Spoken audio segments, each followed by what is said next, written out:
Do you really need to go to NP school to make your mark in the world of cosmetic treatments? That's exactly what we're going to dive into today. Whether you're a seasoned RN looking to specialize, or someone considering a career change, or even a student like the one who inspired this episode, just starting to explore your options, this session is designed to give you clarity. We'll be exploring the different roles for nurses in aesthetics, educational pathways, scope of practice, business considerations, and recent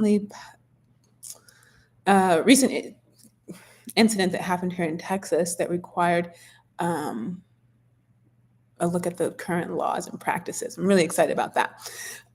This episode was inspired by a mom on Facebook whose daughter is in high school, and she is thinking about aesthetics. And so the mom came on and asked, what can she do to get started? And so that inspired this episode. And so I have a hard out in about 20 minutes, so I'm going to try to get through everything. If you're new here, welcome. I'm Dr. Kimberly Madison, a doctorally prepared nurse practitioner, and I'm the founder of Mahogany Dermatology, Nursing Education and Research, where we're committed to increasing access to dermatology education with specific emphasis on skin of color, business acumen, and digital fluency. I've been coming on social media for over 2 years now, sharing my journey, answering your questions, and now building a community so that we can advance our practice and fill those gaps that I talked about. And there's so many more. Those are just the ones I've chosen to get behind.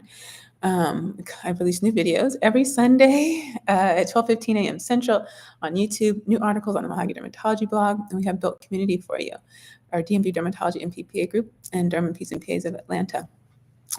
So we have a topic every week. I usually close out by talking about my own health and wellness because I'm in the business of believing that if you take care of other people, then it has to be your priority to take care of yourself. So that's an ongoing conversation we've been having over 2 years. And then we start with our scripture, which I forgot last week because my schedule's off a little bit today.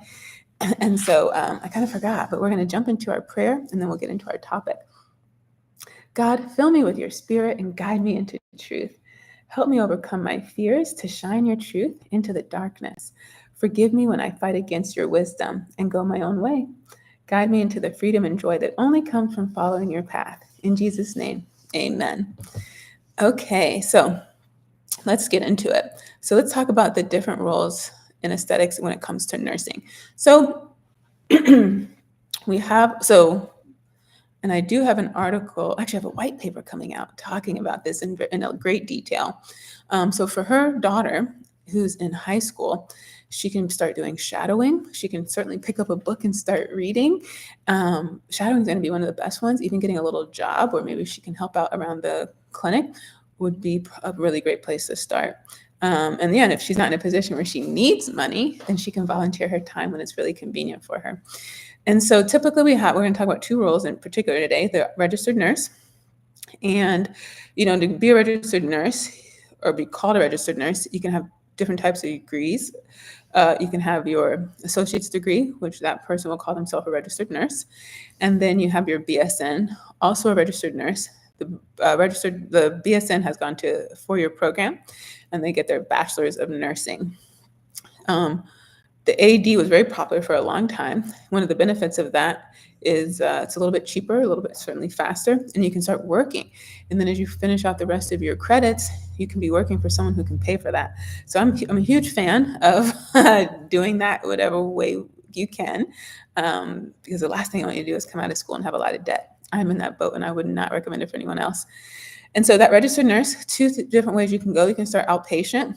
Now, when you go to typically people who have done the AD route, they may or may not start in inpatient, or they might not start in the hospital. They might start in the long-term care setting. I find wherever people start is where they stay.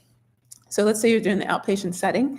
Especially social media has made this really clear that you can do that, because when you go to school, the focus is so much on the hospital. Sometimes you don't realize that there are other options.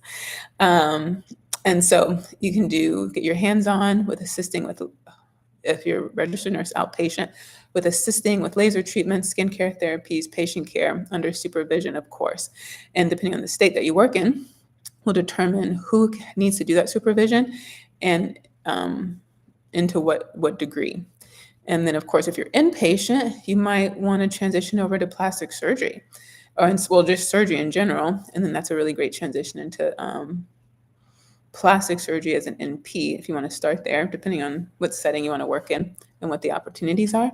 But pretty much any place where you can get a lot of working with your hands will be super helpful to build your confidence and your skill set and your dexterity.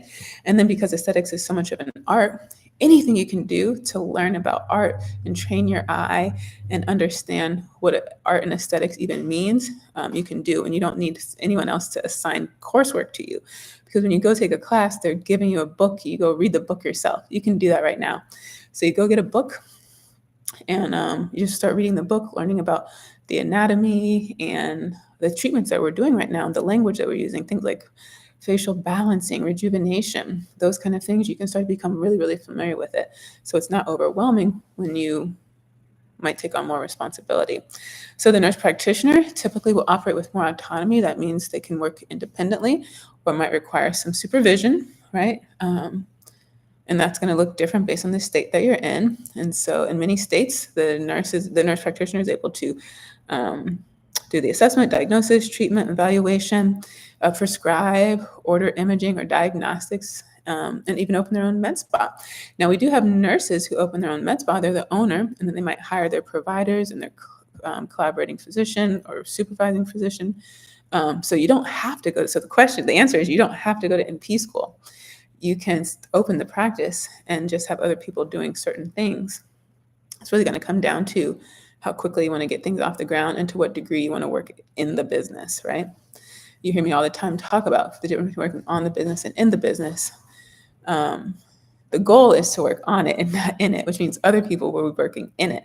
And so you have to ask yourself, how much time should I spend dedicating to getting another certification, another degree, clinical rotations, preceptors, lack of sleep, adjusting my work schedule, if eventually in the end, which the end could be a year from now, it could be 5 years from now, I won't even be using those things. Someone else will be using those, and I'll be using more things like communication, systems, operations, in those roles of the CEO, COO, CFO. So those are not in your coursework, but they're going to be required for you to grow your business. So you have to ask yourself, where do I want to put my investment right now?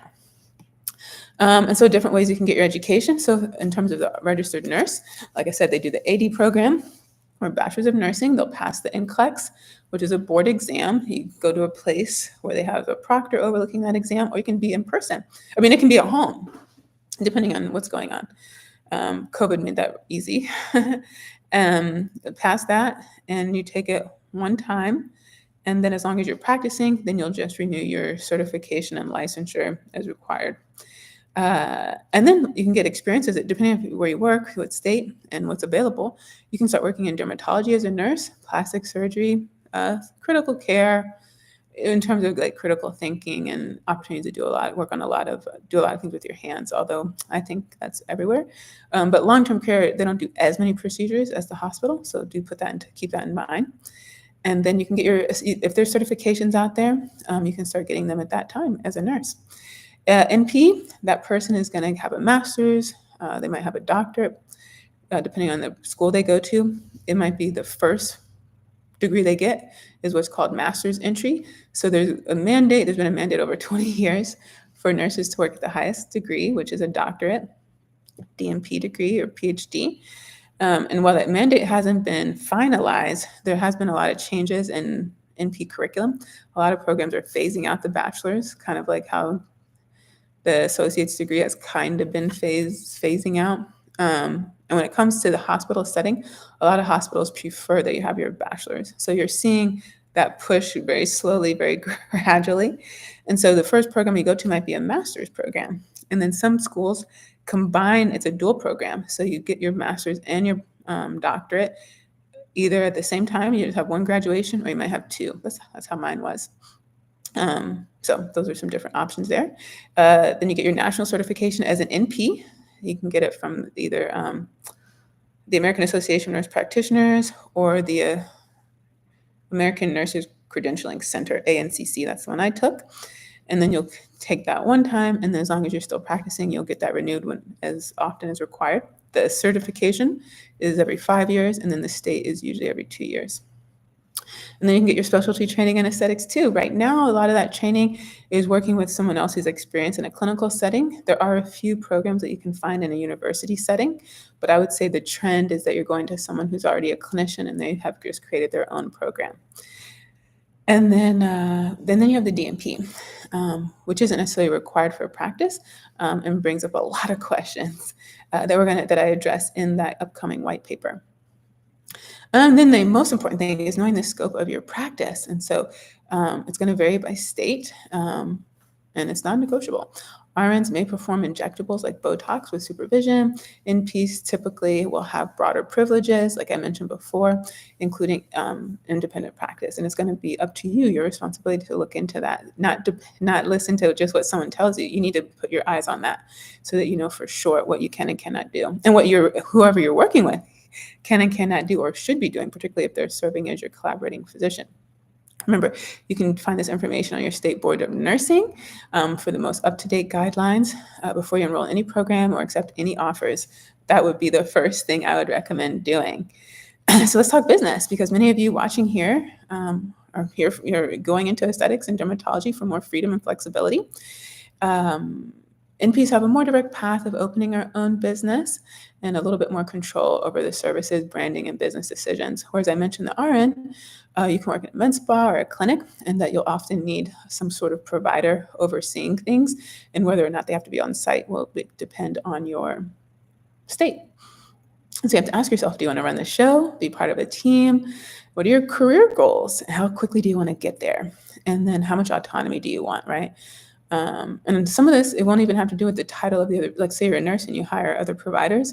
It's going to come down to the contract, right? How much are you giving some of the equity of your business away?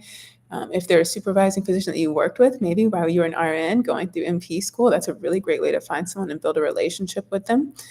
Sometimes people, especially if they're your friend, I've heard lots of nurses and NPs and nurses say their collaborating physician only charges them like a very small fee because, they're just doing it to help them meet the state requirement. They're not really trying to make money off of it, although a lot of people who serve in the collaborating provider role are making money from it. And that's a lot. We're going to talk about that right now, actually. So here in Texas, maybe you've heard about it, I don't know. In July of 2023, Jennifer Cleveland was tragically passed away after getting IV therapy at a med spa in Wortham, Texas. The IV infusion contained vitamin B complex, ascorbic acid, B12, and TPN. The spa's owner, Amber Johnson, who administered the IV, was not a licensed medical professional, and no other licensed healthcare providers were present at the time. The medical director, Dr. Michael Gallagher, was based 100 miles away in Frisco, Texas, and had minimal involvement with the spa's operations. The Texas Medical Board found that he failed to implement necessary protocols and standard operating procedures for IV services, and there was only an unsigned medical director agreement documenting his relationship with the spa. The patient was found to be unresponsive shortly after receiving the IV therapy and was later pronounced dead at the local hospital. In response to the incident, Representative Angelina Orr filed House Bill 3749 in March of this year, 2025. The original version of the bill aimed to impose stricter regulations on medical spas broadly. This would require that only physicians perform the initial patient assessment and create treatment plans, mandating that physicians be physically present or immediately available during cosmetic medical procedures. This would limit the roles of NPs and PAs in the medical spa setting. Of course, you can imagine this created a lot of concern.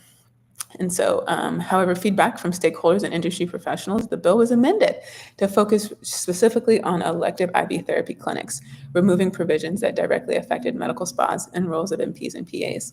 Because people showed up, and I was able to catch this live. One of my Houston besties here shared the link when it was going live, the hearing.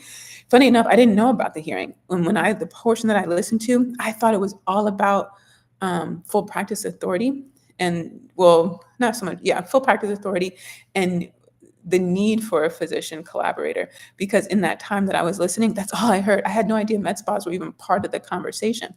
And so I've linked that in the description box for you. You can catch the whole thing and look at that. The people who showed up, you have to show up, right? Your voice matters, not just on speaking for the patient, but for advocating for our practice and our profession.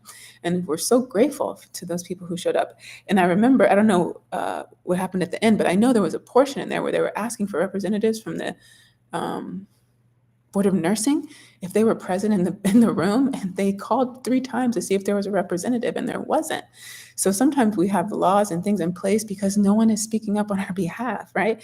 And so you can say that you don't know something or you haven't learned enough to do certain things, but you have a voice. You do some reading, you become well informed, and you can speak up.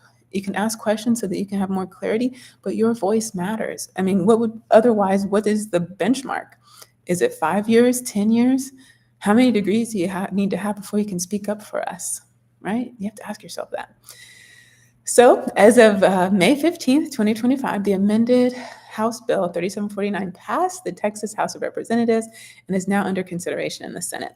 The revised bill aims to enhance patient safety in elective IV therapy settings by reinforcing the requirement that IV patients be seen by a physician, NP or PA, prior to treatment, and that proper delegation and supervision protocols must be in place and signed. They didn't sign it, but I would recommend that you do that. And this legislation underscores the importance of proper medical oversight and the need for clear protocols in medical spa and IV therapy settings to ensure patient safety and prevent similar tragedies in the future.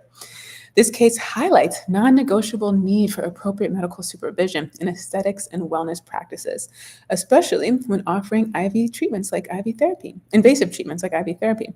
Whether you're the business owner or collaborating with a medical director, everyone holds responsibility. Clear delegation protocols and proper documentation are critical. It doesn't matter what role you have, what title you have on your badge or your shirt. Everyone needs to have responsibility. This case demonstrates that. So when you're very early on in your career, if you're deciding how much further to go and you're just looking at places to get your training for Botox and filler and how to find funding to get a brick and mortar, this needs to also be on your list of things you need to be well informed about and comfortable with, right? And ask questions if you have questions. Let's see. Failure to establish and follow these protocols can result in devastating outcomes for patients and our license. Many NPs partner with physicians in name only. This incident underscores the dangers of absentee or paper medical directors. Your collaborating physician must be actively involved, especially when you're offering services that require medical oversight. Inadequate supervision not only places patients at risk, it puts your entire business in legal jeopardy. And actually, this was a big part of the conversation that I had listened to, because in a lot of cases, that collaborating relationship is quite distant. The question that we're asking, because a lot of money is being spent on these relationships, but we're not getting a lot out of them. And it's like, if it's already happening in other states where they have full practice authority, and all the concerns that were brought up in the hearing have already been answered in other states, you have to wonder what the pushback continues to be. As a nurse practitioner entrepreneur, you must stay updated on state laws and evolving legislative changes. Bills like this can shape your scope of practice or how you delegate services in your business, or even if you want to be involved in this at all. Ignorance is not a defense. Ongoing regulatory awareness is part of your CEO role. Now that you've watched this video, right? Even though this bill softened its impact on medical spas, it signals increased scrutiny across all elective and cosmetic procedures. And I really like to remind us that we are nurses first and we practice in medicine, right? Remember that. This is real. This is a real thing.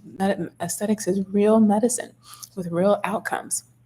Pro tip, you can journal all your answers and so if you're on the fence about, whether or not you should go to NP school, write all your answers down, compare them with real world roles in your region. Use ChatGPT to help you come up with a pros and cons list and a decision tree. Pray on it, right? Continue your research so you can make well-informed decision. There's another benefit of starting part-time, so you can learn as you go. That's what that video was about a couple weeks ago. And talk to people on both sides, right? And really listen to what they have to say.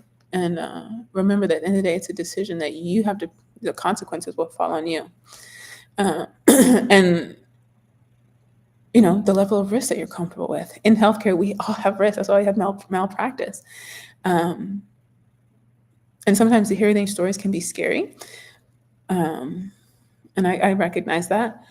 And that's why it's important to just be well informed and educated and stay up to date. And that's why being in community is so helpful. I would have no idea this even happened had it not been for my community. So if you still have questions, let me know in the comments. And I'm going to say I'll try to follow this story. I don't know how true that is. But if I hear anything else, so now it's going to go on to, it passed in the House, it's going to go on to the Senate, and we'll stay up to date. And this is so important for everyone, regardless of what you practice, because it sets precedents, right? Once we started getting one state with full practice authority, it became the benchmark for why it can happen elsewhere. And we've been able to see that progress across the country, not only as MPs, but also with our PA friends. Start by visiting your state board of nursing. If you've only gone in there to get your licensure, look at the rest of the website. You can be part of that, right? Some of you are wanting to know how you can, continue to develop professionally and let your voice be heard. You can join the board of nursing. Look at the requirements. I promise you, you don't need a doctorate, and it won't require 10 years of practice either. You can explore our resources that we have for you on the Mahogany Dermatology blog and in the shop. And let us know if you want me to dive deeper into these topics. But I want to thank you all for watching so much. I was able to get out of here in 20 minutes. We actually are going to Ghana. We have a friends and family reunion planned for next year. And so this is a meeting with one of the companies that we're considering. We have two. We met with one of them last week. They're from Texas. I started watching them during the pandemic, but they've been in Ghana since then, and they were kind enough to hop on a call from Ghana with us last week. And so this is our second one. And then we'll do our final head count, and we'll start planning our trip. If you're interested in joining us, let me know. Best way to message me is on the blog. And yeah, just remember to do your own research, and wishing you all the success, enjoying your journey, especially that high schooler. I thought it was so sweet that her mom reached out. And check out the aesthetics playlist that we're creating for you to answer all your questions. I thank you all for watching. I'll see you next time.